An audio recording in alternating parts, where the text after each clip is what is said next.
Hey everyone, today we're going to look at three words that sound pretty similar but mean totally different things. Weather, and weather. Let's see how each of them works in real life examples. First, we have weather.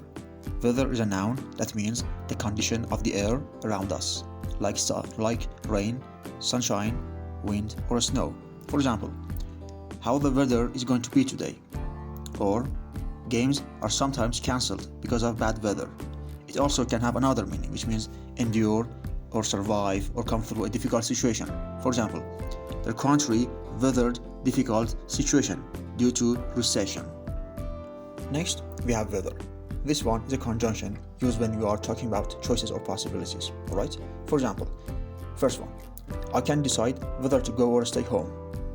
She asked me whether I like tea or coffee.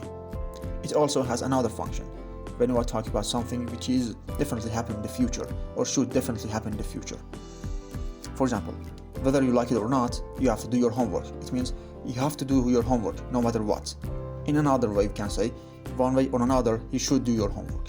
And the last one, poor farmers, whether owners or tenants, will be worst affected. It means it doesn't matter if they are owners or tenants, they will be worst affected.